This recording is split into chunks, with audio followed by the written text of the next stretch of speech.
Rio, selamat teman-teman Circle semua. Kita akan melanjutkan ya pembahasan yang minggu lalu. Saya sudah memberikan sedikit pembukaan, lalu krisis metafisika, terutama dengan kultur positivisme yang sedang meruyak kita di saat ini. Lalu hari ini, secara spesifik saya akan langsung masuk ke tema Heidegger, tema yang lumayan rumit ya, tapi sangat menarik karena menurut saya bersama Nietzsche ya, Nietzsche tidak terlalu sistematis, tapi terutama dengan Heidegger lewat kritikanya yang sangat sistematis, lalu dia semacam kayak memberikan spirit ya, roh kepada posmo. Jadi yang mengatakan kebenaran tidak ada, subjek sudah mati, ya. Tidak ada makna di balik teks ya. Jadi menurut saya pribadi ya, itu sebetulnya prekursor ya, pendahulu eksplisitnya itu ya ada di Heidegger ya. Nah, saya akan mulai dengan apa yang sudah saya bagikan kemarin tentang metafisika ya. Jadi saya akan membacakan bersama-sama kita mencoba memahami pemikirannya Heidegger. Jadi ini bagian yang ketiga ya, Heidegger melampaui metafisika. Jadi sekedar pengingat, Heidegger mengkritik filsafat barat yang di matanya adalah metafisika. Ya, filsafat barat adalah metafisika itu sendiri. Dimulai dari Platon sampai Nietzsche, semuanya adalah metafisis. Dan semuanya itu sebagai pemikir-pemikir metafisis, cirinya hanyalah satu, yaitu ontoteologis. Seluruh cara berpikir mereka bisa dirangkum dalam tiga kata itu, ontoteologis. Dan Heidegger hendak melampaui itu. Maka dalam istilah saya, Heidegger menawarkan sebuah ametafisika. Jadi sebuah non-metafisika. Sebuah meontologi. Ya, kalau ontologi adalah kajian mengenai being, maka meon adalah non-being. Jadi kajian mengenai non-being. Berangkat dari intuisi gurunya, Edmund Husserl, yang lewat fenomenologinya berusaha mengatasi krisis modernitas, Heidegger, ya, asisten Husserl, lalu memeriksa seluruh sejarah filsafat, dan Heidegger menemukan bahwa seluruh wacana filsafat di Barat ditandai oleh karakter ontoteologis dan oleh karenanya bersifat metafisis.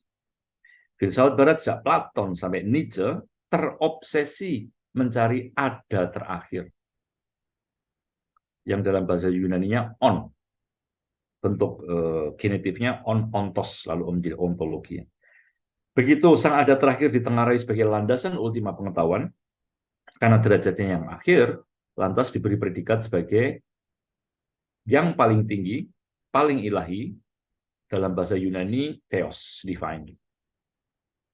Dan pemikiran tentang ada terakhir yang derajat paling tinggi ini lalu bisa diwacanakan, ya, diargumentasikan, dilogoskan menjadi logik. Maka tiga karakter ontoteologi ini menurut Heidegger menyimpulkan seluruh obsesi pemikiran Barat dari zaman Platon sampai modernitas yang diakhiri dengan Nietzsche.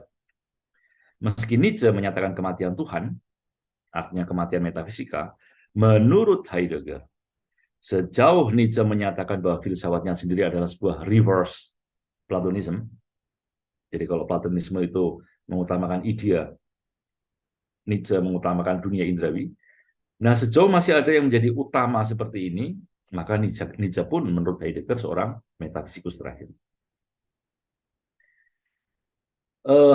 Kalau kita melihat sejarah filsafat dari zamannya prasokratik ya, kita ingat bahwa semua pemikir Barat itu asal mula filsafat adalah mencari apa yang disebut arche, mencari apa yang disebut prinsip, atau dalam bahasa yang dikenal mencari fusis.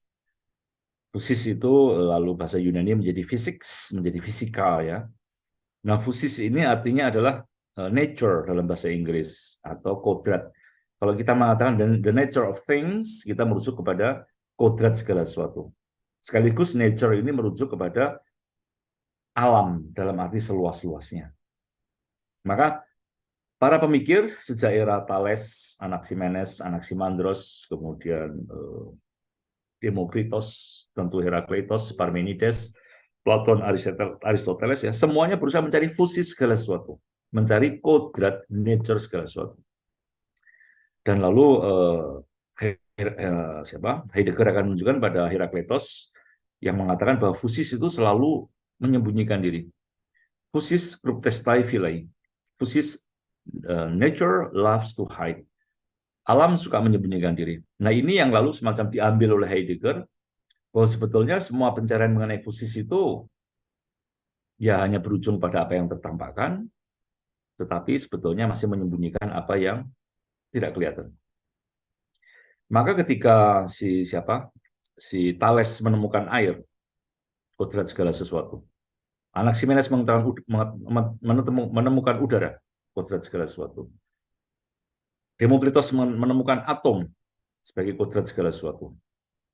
Orang beragama menemukan Tuhan sebagai kodrat segala sesuatu. Hegel menemukan roh absolut sebagai kodrat segala sesuatu. Nietzsche menemukan kehendak kuasa sebagai kodrat segala sesuatu. Ya.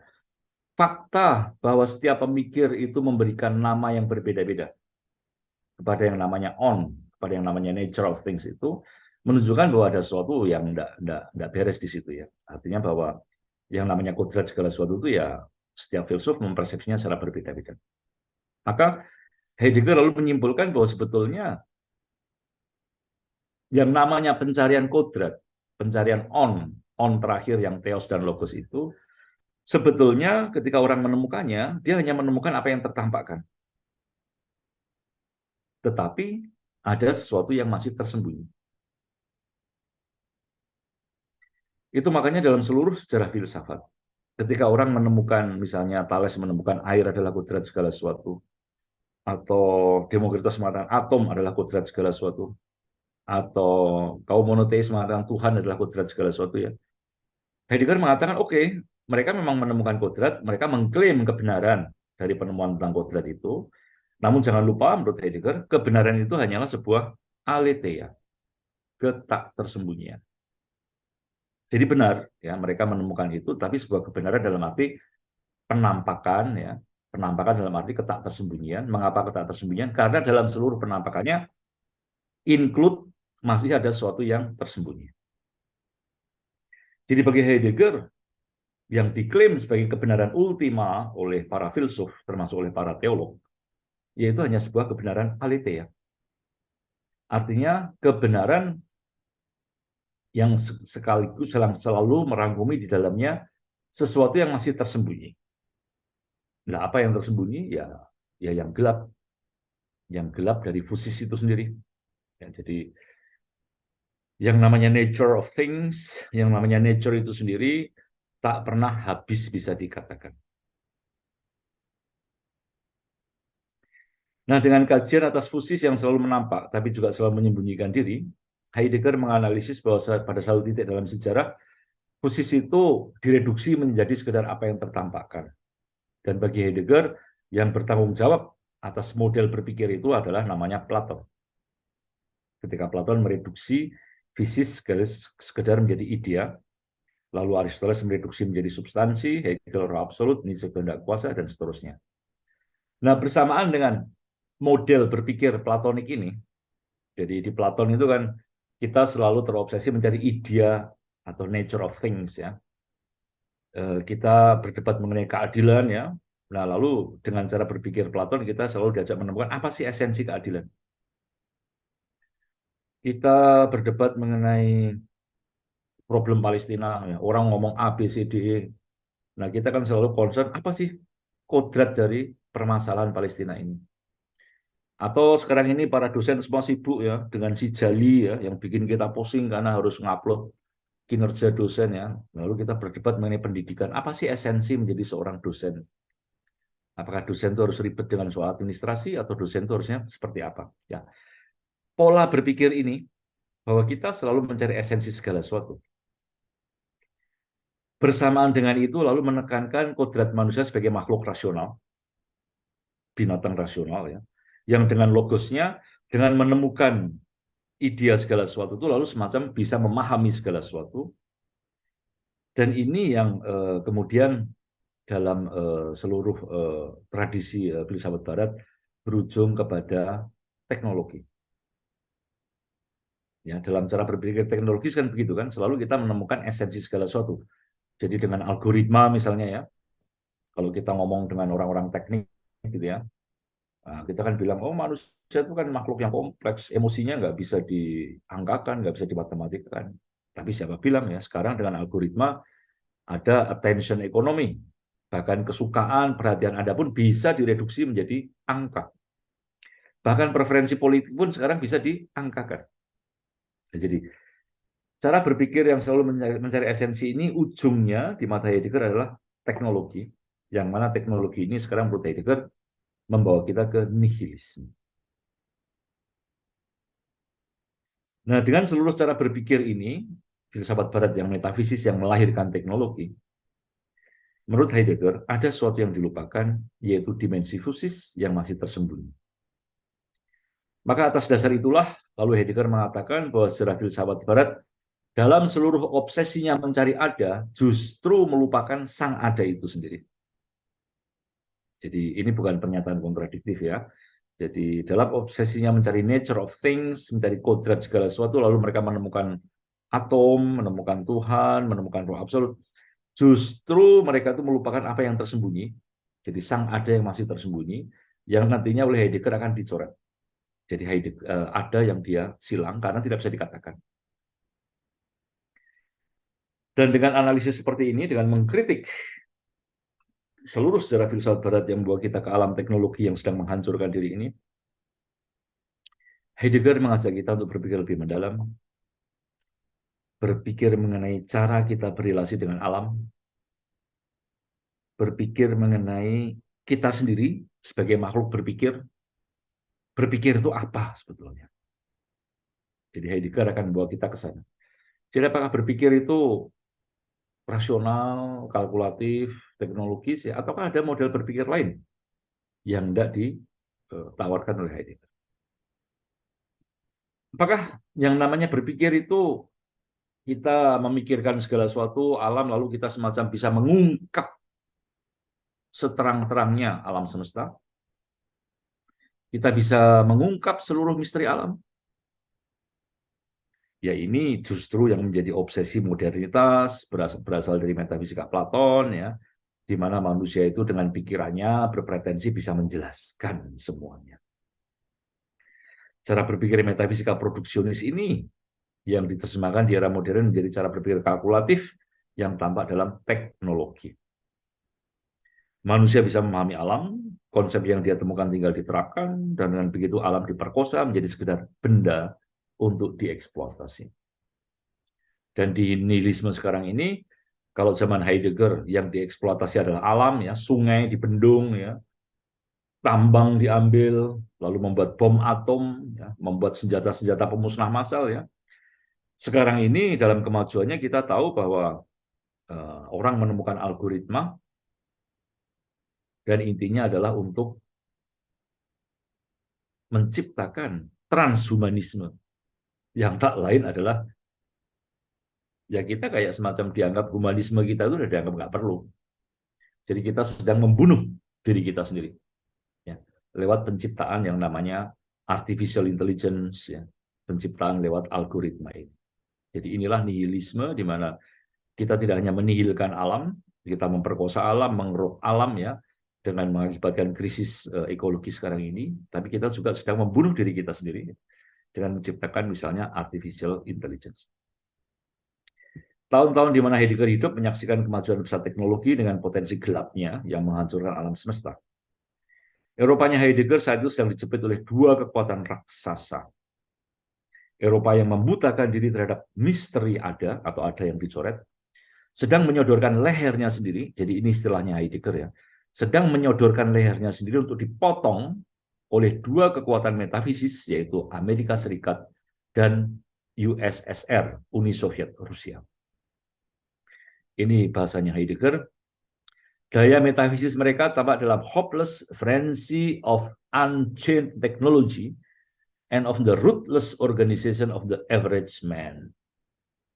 Jadi tampak dalam teknologi yang lepas kendali dan manusia-manusia rata-rata yang tidak pernah berpikir mendalam, yang demikian saja anut grubyuk ikut-ikutan mengglorifikasi teknologi itu sebagai kemajuan peradaban.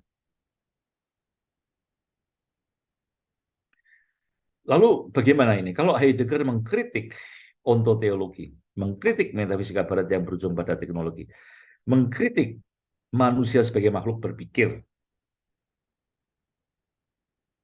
Lalu bagaimana? Bagaimana kita harus memahami berpikir itu apa akhirnya? Apakah yang namanya sebuah berpikir itu aktivitas di mana kita sebenarnya tidak sepenuhnya mengontrol diri kita sendiri?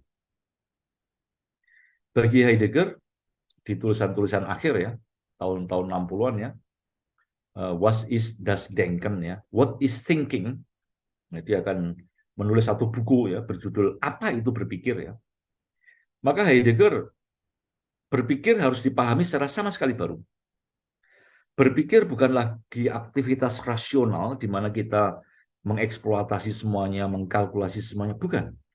Berpikir adalah sebuah keterbukaan, sebuah meditasi, sebuah sikap pasif menunggu di depan pewahyuan Sang Ada, di mana manusia bukan lagi subjek, karena rasio tidak lagi menjadi satu-satunya akses kepada Sang Ada.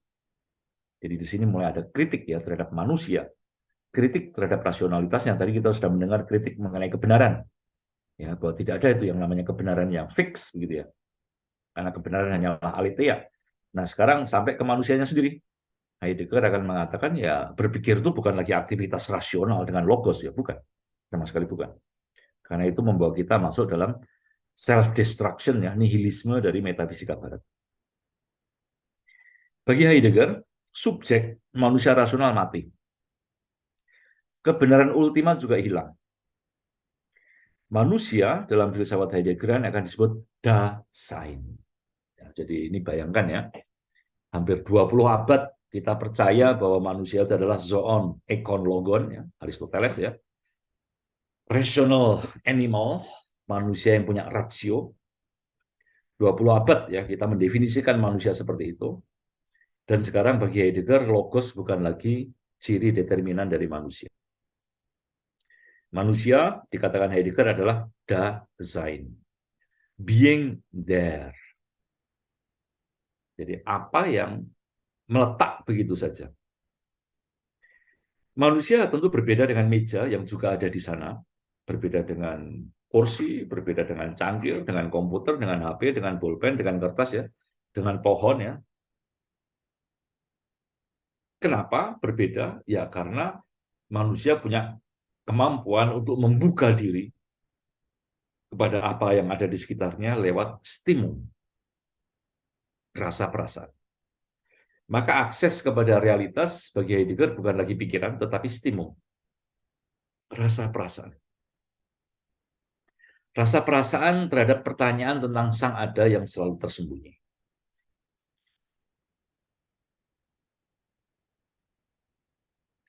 Sang Ada oleh Heidegger nantinya akan ditulis dengan Sein, S-E-Y-N, ya, jadi bukan lagi dengan I tapi dengan Y, artinya sebuah kata dalam bahasa Jerman yang tidak ada artinya, ya karena tidak ada maknanya ya. Sein kalau di Jerman ya ditulisnya pakai I, kalau Anda tulis pakai Y, jadi orang jadi bingung begitu ya. Karena memang sebetulnya yang dimaksud Heidegger, Sang Ada itu adalah sesuatu yang tidak ada. Kenapa ya? Karena itu di luar pikiran kita. Sehingga kalau di luar pikiran kita, lalu kita dengan gampang mengatakannya ya tidak ada. Memang agak sulit memahami maksud Heidegger yang mengatakan bahwa Sang Ada, atau dalam bahasa Jerman Sein, lalu disilang ya, Sein disilang di X begitu, dan akhirnya ditulis Sein pakai Y ya. Memang agak sulit memahami maksud Heidegger bahwa Sang Ada itu adalah tiada. Lewat ungkapan ini, Heidegger ingin mengajukan pemikirannya sendiri, sebuah ametafisika. Ya, jadi karena dia mau melampaui metafisika, ya, maka saya menyebutnya sebuah ametafisika, di mana setiap penemuan atas realitas terakhir fusis selalu masih menyembunyikan sesuatu. Dan dimensi tersembunyi inilah yang sejak zaman Platon dilupakan, tidak dipikirkan oleh semua filsuf. Heidegger lah yang pertama kali mengangkat dimensi tersembunyi. Kalau dimensi tersembunyi fisis dikatakan sebagai Sang Ada, maka praktis sebenarnya dia tidak ada. Mengingat bukan lagi pikiran, bukan logos yang mengaksesnya ya, tetapi sebuah jalur lain, sebuah stimul. Pikiran metafisis selama berusaha memahami fusis dan metafisika ya sebagai science de l'être, science of being, berpretensi bisa mengatakan esensi terdalam dan terluas dari fusis. Dengan cara ini menurut Heidegger, metafisika justru hanya berhenti di tataran fusis sejauh tertampakkan. Kalau ada yang dilupakan, metafisika lalai melihat dimensi fusis yang tetap tersembunyi. Sang ada yang tiada. Dalam tataran inilah, metafisika Heidegger mengajukan dirinya sebuah bentuk alternatif cara berelasi dengan sang ada yang tiada ini. Jadi kalau mau saya skemakan ya, jadi yang di atas ini adalah metafisika yang dikritik Heidegger, lalu yang di bawah ini adalah tawaran Heidegger.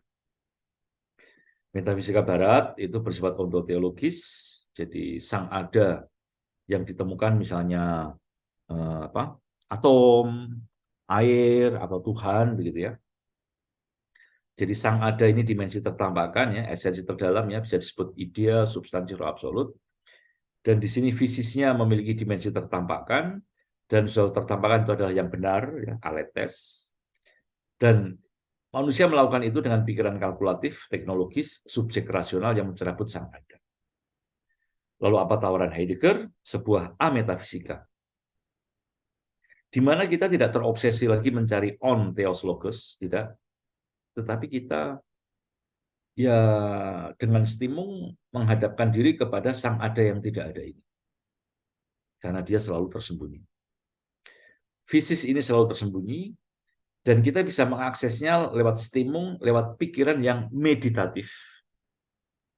Keterbukaan dari Dasein, bukan lagi zoon ekon logon, bukan lagi rational animal ya, tetapi ya keberadaan kita begini saja yang membuka diri kepada fusis, kepada apa saja yang ada di depan mata kita.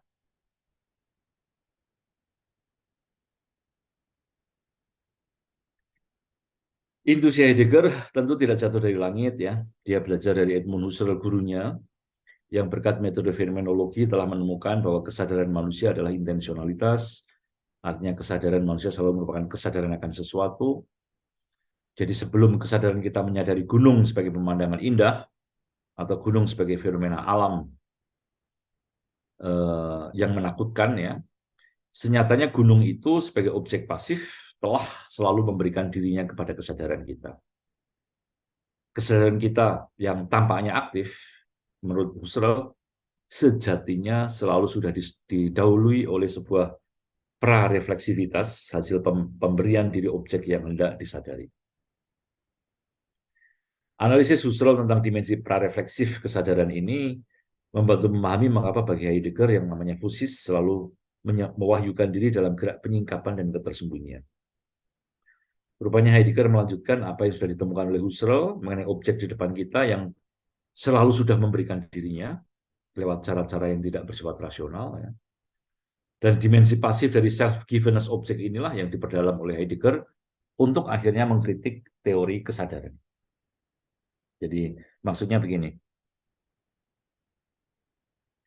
ini kita pakai fenomenologi ya. Saya melihat gunung. Kalau saya melihat gunung, karena saya seorang pecinta alam, saya suka naik gunung ya, maka saya akan mengatakan bahwa gunung itu apa? Wah, gunung itu tempat bertualang. Oh, Gunung Semeru itu keren. Gunung Selamet itu angker. Gunung Merapi, kalau Anda naik dari selatan, mengerikan. Risiko mati besar sekali. Tapi, kalau saya tanya kepada seorang pelukis mengenai gunung, Mas, gunung itu apa? Wah, dia langsung mengatakan, wah, gunung itu luar biasa, indah sekali. Komposisi warna-warnanya antara langit, hutan, dan batu-batuan itu ciamik sekali, begitu ya. Jadi fenomena gunung menampak kepada dia sebagai keindahan. Terus kalau saya tanya kepada seorang petani yang tinggal di gunung, di Sumber misalnya ya, di Muntilan sana, Muntilan ke atas ya, saya tanya, Mbah, gunung itu apa, Mbah? Wah, gunung itu berkah loh. Gunung itu adalah rahmat dari Tuhan loh. Lu kan gunung bukannya mengerikan? Ya, sekali-sekali meletus, tidak apa-apa. Tapi gunung itu yang memberikan kehidupan pada kita. Ya. Lalu dengan fenomenologi kita bisa bertanya, lalu gunung itu apa? Karena setiap orang melihat fenomena gunung secara berbeda-beda. Kesadaran saya yang bersifat intensional, yang selalu terarah kepada gunung itu, rupanya cara saya membahasakan gunung itu selalu sudah dipengaruhi oleh cara gunung itu memberikan dirinya kepada saya, yang mana Lebenswelt saya adalah seorang dosen, seorang pecinta alam, begitu ya. Sehingga cara dia memberikan dirinya, self-givenness dari gunung ini, bersifat partikular kepada saya. Demikian juga terhadap petani. Ya, tidak mungkin gunung itu memberikan dirinya secara sama seperti kepada saya. Demikian juga kepada seorang pelukis.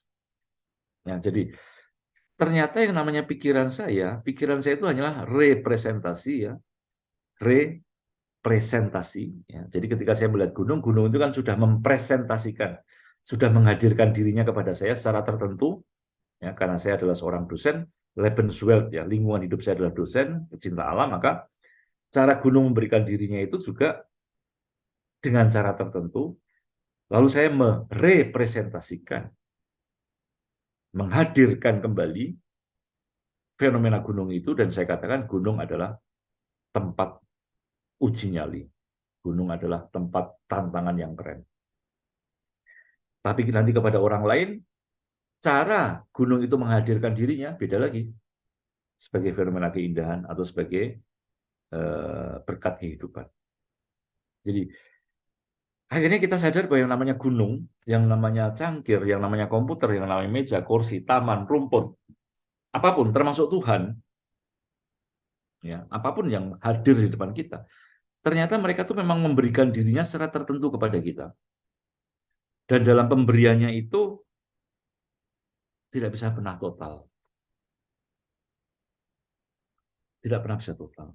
Jadi ketika saya akhirnya mendefinisikan sebagai X, ya sudah, itu definisi terbatas dari saya, ya, tapi tidak pernah betul-betul bisa mengatakan gunung itu dalam dirinya seperti apa. Jadi akhirnya nanti Heidegger mengkritik teori kesadaran yang tak lain adalah representasi atas objek. Sekaligus Heidegger memperdalam pemahamannya sendiri tentang bentuk baru pikiran yang bukan lagi logos, tapi sebuah meditasi keterbukaan pada Sang Ada. Dasein adalah keterbukaan ada di sana kepada Sang Ada. Dan dalam pembicaraan selanjutnya, cara Sang Ada memanifestasikan dirinya itu akan dikatakan sebagai penyingkapan atau peristiwa, event, ereignis. Jadi setelah Heidegger nanti, para pemikir-pemikir tidak akan lagi berbicara mengenai membicarakan realitas itu dengan kategori-kategori empat kausa, atau realitas itu sebagai ideanya dari suatu, ya, esensi sesuatu, ya, atau realitas itu adalah gerak dari roh, ya, manifestasi dari roh dalam sejarah, ya. Jadi penunjukan-penunjukan yang fix, ya, itu lalu akan dihindari dalam seluruh filsafat setelah Heidegger. Maka nanti kayak Levinas akan berbicara mengenai epifani du visage, penampakan dari wajah. Alain Badiou akan bicara mengenai event, peristiwa, sebagai kategori untuk membicarakan realitas. Jacques Rancière ketika berbicara mengenai subjek politik demokrasi, ya, tidak ada lagi yang namanya esensi substansi demokrasi, tidak ada, ya. Dia akan berbicara mengenai proses yang namanya the political, peristiwa ketika yang politis itu menampakkan diri. Ya, dan dalam semua omongan para filsuf kontemporer ini yang namanya peristiwa, ya, yang namanya itu, yaitu yang sesuatu yang memang terjadi tetapi kemudian juga menghilang. Ya, maka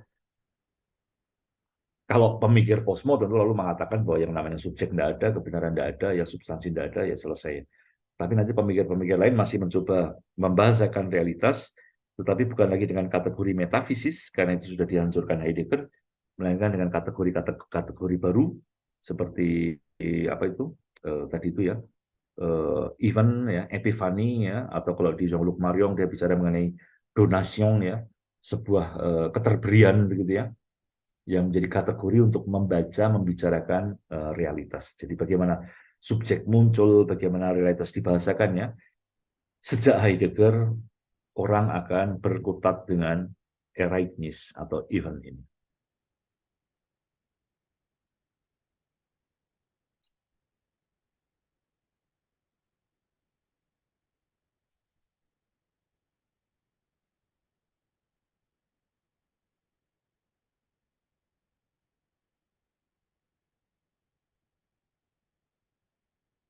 Uh, saya akan memberikan sedikit contoh mengenai stimung ya. Bagaimana kita bisa membicarakan sesuatu yang baru ya dalam seluruh ketegangan-ketegangannya begitu ya. Saya akan share satu artikel saya yang terbit pada waktu COVID kemarin itu ya. Meditasi Heideggerian ya di depan COVID. Jadi waktu itu belum lama ya. Nanti bisa saya share ke Miki ya supaya teman-teman bisa baca semua yang. Jadi saya membuat ya kita semua mengalami COVID ya dan kita semua manyun ya zaman itu ya. Jadi tidak ada apa-apa ya, tidak ada pergerakan apa-apa ya dari bulan Maret 2020 ya. Kita semua stres ya. Sejak 16 Maret 2020, banyak orang di Jakarta isolasi, isoman. COVID-19 bukan lagi sekedar berita di Wuhan sana, atau di Korsel, atau di Jepang, tapi di depan mata. 2 minggu setelahnya, tanggal 30 Maret 2020, isoman makin meluas. Bahkan di WhatsApp, beredar gambar kampung atau desa yang menerapkan aturan semi-lockdown. Beberapa kompleks perumahan di Jakarta menutup akses masuk di portal di mana-mana. Pemerintah yang menolak lockdown lalu menerapkan PSBB, pembatasan sosial berskala besar. Stay at home, don't panic, live normally. Bangun pagi, bikin jadwal kerja, ikuti perintah pemerintah ya dan mereka yang bertanggung jawab ya. Semua akan kembali normal, hanya tinggal tunggu waktu. Ya, kita menghibur diri ya dengan kata-kata itu ya. Tapi tak bisa dibohongi. Rasanya waktu-waktu itu ya dari 2020 Maret sampai katakan 2022 kemarin ya. Tak bisa dibohongi bahwa kita itu hanya berpura-pura normal, menekan panik. Kenapa? Karena pada masa-masa itu kita juga tidak pasti akan bagaimana. Apakah kita akan mengisolasi diri selama 2 minggu, sebulan, 3 bulan, atau sampai kapan? Ya, coba Anda renungkan akhirnya berapa tahun Anda harus isoman di rumah. Berkaca dari Heidegger, manusia didera stimung bernama rasa cemas. Jadi stimung, Heidegger tidak berbicara mengenai perasaan dalam arti umum ya, tapi dia akan bicara mengenai beberapa contoh perasaan yang membuat kita bisa mengakses kepada ada yang tidak ada ini. Rasa cemas dan rasa bosan utamanya ya. Saat-saat itu sebetulnya kita didera oleh rasa cemas. Manusia, negara, pemerintahan didera perasaan tak karuan. Dalam rasa cemas, semua nampak nyata, tapi semua tidak jelas, seolah tak ada. Ya. Jadi ketika Anda cemas ya, coba Anda bayangkan saat itu ya, semuanya tampak mengerikan begitu ya, tapi juga sekaligus pada waktu yang sama Anda mengatakan, enggak, ini semua akan lewat. Kita seolah-olah menipu diri bahwa ini tidak akan terjadi. Atau mungkin kita mengalami stimung yang lain yang dikatakan Heidegger, yaitu stimung bosan sebosan-bosannya. Sampai kita bosan dengan rasa bosan itu sendiri. Pada saat itu tidak ada beda antara tanggal merah dan tanggal hitam. Tidak ada beda antara Senin dan Jumat. Tiadanya rencana ketemuan teman atau janjian pekerjaan memenjarakan kita di waktu saat ini tanpa jeda. Semua sama saja. Ruangan yang sama, orang yang sama, berita yang dibaca 3 minggu terakhir sama buruknya, ya. Teman meninggal, kenalan meninggal, virus menyebar, banyak negara bingung ya. Kita seperti berada di waktu sekarang tanpa batas. Besok, mikir besok kita bingung ya. Mikir minggu depan aja kita nggak mampu ya. Kita mikir tahun depan aja nggak mampu ya. Besok itu pasti akan sama dengan hari ini. Membersihkan kamar lagi, mencari makan lagi, membicarakan hal yang sama lagi. Lah yang kemarin, ya sama dengan yang besok tidak dilakukan. Semua tampak harus dikerjakan, tetapi tidak dilakukan sebenarnya juga tidak apa-apa.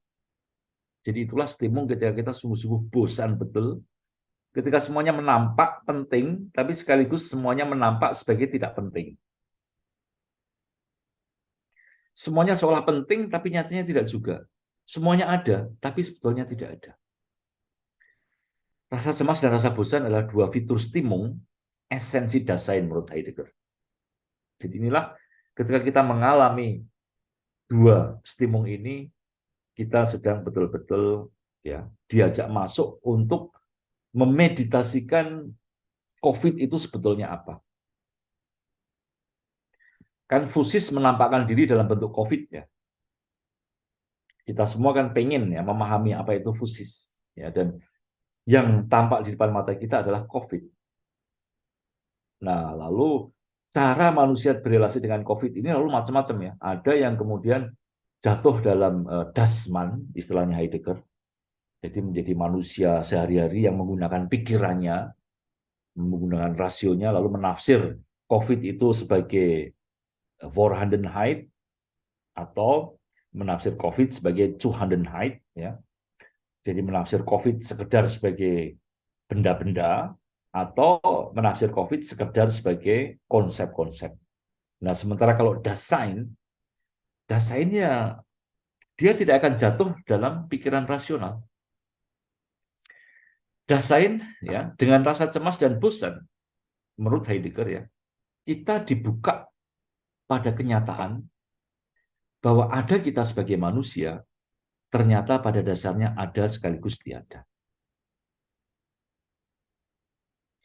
Eksistensi manusia menurut Heidegger terentang di antara dua ketiadaan. Dia tidak tahu dari mana dia berasal, ya, dia terlempar begitu saja ke Wolfenheit di dunia ini, dan kematian yang meniadakan semuanya. Manusia cemas karena eksistensinya terlempar begitu saja dari ketiadaan menuju ketiadaan, dan eksistensinya hanya memiliki saat ini. Karena tidak tahu kapan COVID-19 berakhir. Tidak tahu juga apakah akhirnya saya akan diserang oleh COVID itu. Rasa cemas inilah yang membuat seluruh waktu kita dari pagi sampai malam sibuk memikirkan sanitizer, cuci tangan, sibuk membaca artikel dan berdebat mengenai penanganan COVID, sibuk mencari makanan sehat, berjemur, menjaga jarak, melakukan aktivitas bisa mungkin di rumah, ya, mengajar online, bekerja online, berinteraksi online, ya, olahraga online, bersih-bersih rumah, ya, dan berharap bisa lupa dari COVID. Dalam situasi cemas, ya, dalam situasi kita berada dalam sekarang terus-menerus ini, maka manusia terombang-ambing antara sikap otentik sebagai Dasein dan sikap tidak otentik sebagai Dasman.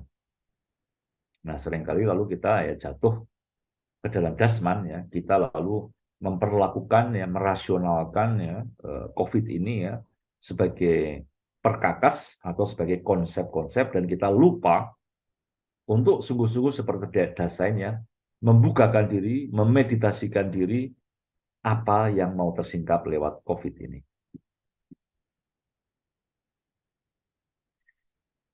Benarkah COVID-19 bisa kita lupakan?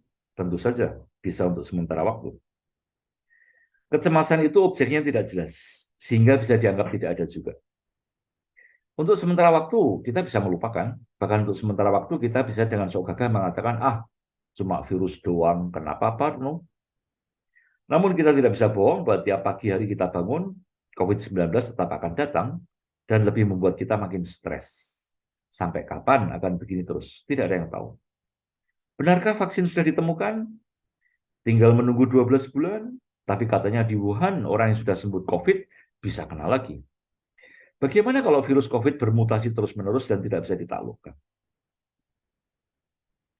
Tak disangka omongan rumit Heidegger bahwa manusia adalah makhluk yang beradanya ditentukan oleh kecemasan di depan kematian, ya, being toward death, ya, sein zum Tod, ya, menjadi sangat relevan di era COVID-19.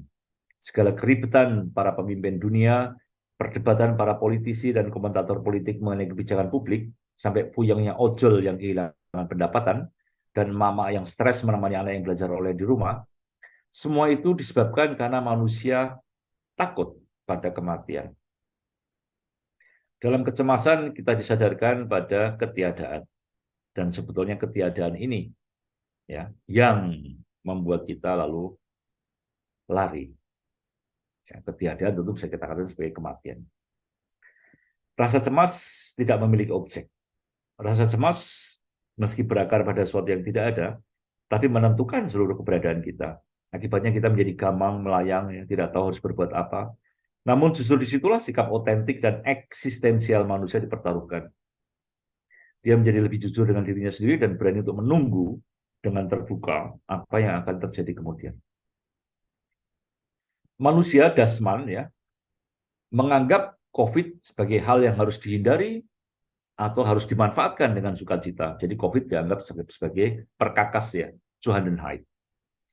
Sama seperti kalau saya melihat cangkir di depan saya sebagai dasman ya, manusia kerumunan, maka saya menganggap cangkir ya sudah itu hanya perkakas saja, alat saja untuk dipakai atau dibuang.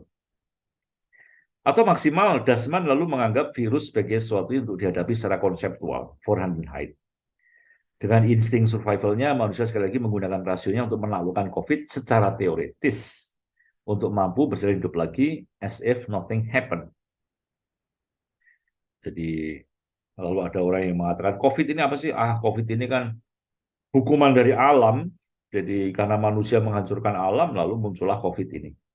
Atau orang mengatakan secara konseptual, COVID ini apa sih? Oh, ini hukuman Tuhan, karena kita berdosa semua, makanya kita dihukum Tuhan. Jadi ya sekarang kita harus banyak puasa, mati raga. Atau ada yang mengatakan COVID ini apa? Ya COVID ini ya virus saja, biasa ya, dari burung ya. Jadi nggak usah takut ya.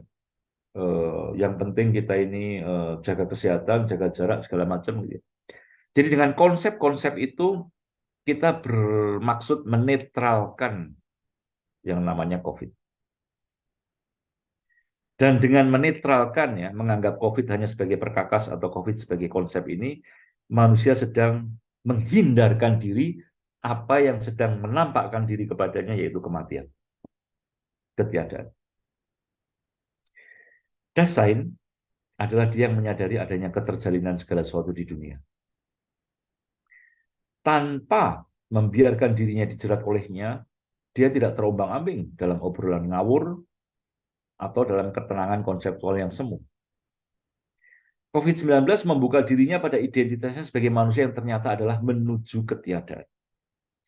Dia bermeditasi, pasif, membiarkan penampakan COVID-19 yang pasti masih menyembunyikan sesuatu. Letting be. Hidup dengan tenang, kontemplatif di depan segala hal di dunia, Gelassenheit zu den Dingen. Jadi, sikap terakhir dari Heidegger adalah meditatif, pasif di depan apapun, COVID ya, yang menampakkan diri, dan letting be, Gelassenheit. Teknologi tentu tak bisa ditolak begitu saja, meski tak bisa juga dipeluk dengan naif. Dasein menanggalkan rasio kalkulatif dan manipulatif, dan Dasein berpikir secara baru, meditasi penuh hormat dengan menyediakan bukan lagi mata, tetapi telinga kepada dunia. Maka pada waktu itu, karena tulisan ini terbit pada bulan Mei Juni tahun 2020 ya, jadi memang pada saat hangat-hangatnya COVID itu, maka saya menulis begini: mari memeditasikan dengan menutup mata. Banyaknya orang-orang biasa yang tetap berjuang hidup di luar sana. Entah karena terpaksa, tidak ada pilihan, entah karena keberanian ya.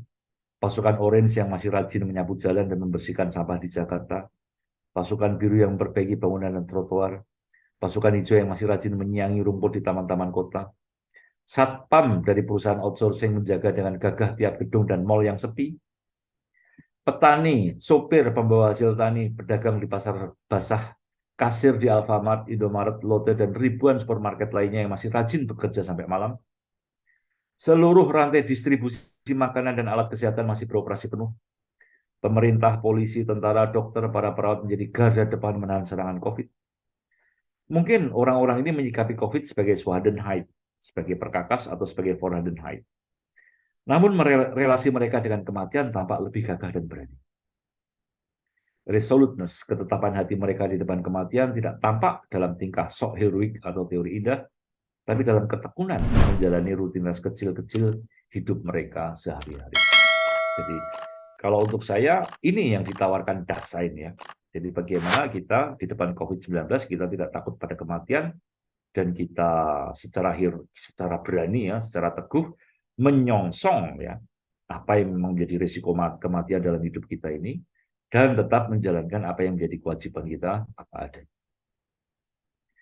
Itu sedikit refleksi ya yang bisa saya berikan dalam mencoba mendaratkan ya kritik Heidegger atas metafisika, tawarannya dalam wujud meditasi yang pasif ya, dan contoh konkretnya bagaimana kita berhadapan dengan fenomena dengan fusis ya bernama nature, bernama COVID-19 ini, dan bagaimana kita menghadapinya lewat stimung untuk akhirnya ya semacam menemukan sisi-sisi lain dari yang namanya COVID-19 ini. Saya kira presentasi dari saya cukupkan segitu saja. Nanti kalau ada pertanyaan, ada pendalaman, tentu saya akan bisa menguraikannya lebih banyak lagi. Terima kasih.